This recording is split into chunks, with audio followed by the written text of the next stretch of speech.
And welcome to another episode of CAS Minute, where today we're going to talk about designing a social media content calendar for your CAS firm.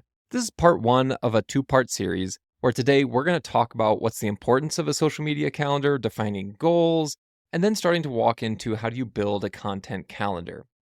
So, the importance of social media for CAS firms is really focused on your brand presence, your digital presence across social media, where you have prospective clients, where you have prospective recruits seeing and engaging with your content. It is critically important to ensure that you have consistency across these platforms. So, first, we know that we need to have some degree of presence on social media.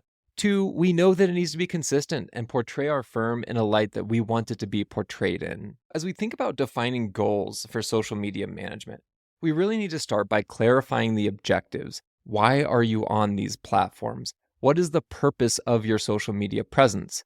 It could be as simple as brand awareness. Hey, let's make those that are unaware of our brand aware that we exist. It could be lead generation. We really want to create a marketing campaign to generate leads for our firm. Or perhaps it's thought leadership. We want to demonstrate expertise in a specific industry in order to educate the market. All of those are great goals. They could all walk hand in hand as well. But ultimately, your goal here should be awareness. That is the first step in lead generation. And so, to the extent possible, you need to put your best foot forward in order to be the type of firm that your target market needs you to be in order to be the best service provider for them. Secondly, when you clarify objectives, you need to make sure that the goals of your social media presence and content align with your overall business objectives and client needs. If you feel great where you're at and you don't really need to grow, it's probably not imperative that you're posting for lead generation purposes. It may be important for you to focus more on thought leadership to continue the mantra that you are a top provider in the space that you operate in. The second part of defining goals is target audience identification. We've talked about that quite a bit on this podcast. There's several episodes on defining your ideal audience, narrowing your ideal customer profile. And so when I think about this relative to social media engagement, there are different modalities for producing content for different audiences. Oftentimes, LinkedIn is a great place for B2B, Twitter perhaps for more personal brand or thought leadership, but I've seen this work across different platforms very differently for people.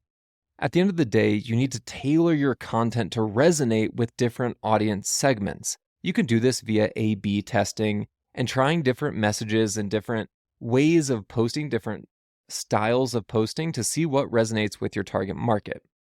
Perhaps it's referral partners. Perhaps you're doing it more for recruitment purposes. Perhaps it is your end target client. Ultimately, all of these markets will require a different type of messaging. So you just want to make sure that you're aligning your goals of social media, your goals of your firm to the target market. Lastly, in this first part, we're going to talk about building out the content calendar. You need to start by defining the types of content that you want to post regularly. Is it educational content, tips, guides, blog posts? Is it client success stories or case studies, industry insights and trends? Or maybe it's more personal and it's firm updates and things that are happening behind the scenes at your firm. I think you can weave all of these together really nicely, but ultimately you need to understand what type of content you are focusing on, because the lack of focus there can drive a lot of distance in the recipient that is engaging with your content. You also need to diversify that content type in order to continue momentum on that audience engagement. Once you have content categories built out, you need to establish a consistent posting schedule. What's the frequency and timing of your posts based on the platforms you have chosen? Maybe it's 3 times per week on LinkedIn, daily on Twitter. Just consider the best times to post based on your audience engagement data. You can get that data from these social media platforms as well. Lastly, we want to talk about platform-specific strategies. You need to tailor your content to fit specific platform strengths. For LinkedIn, that may be professional insights, Twitter, really quick updates, and then Instagram, visual content. So you really want to make sure that you're tailoring that to the audience that lives on those platforms. There are many tools and analytics and platforms that help you optimize the type and format of content in order to perform best on those channels. Canva is a great starting point for that.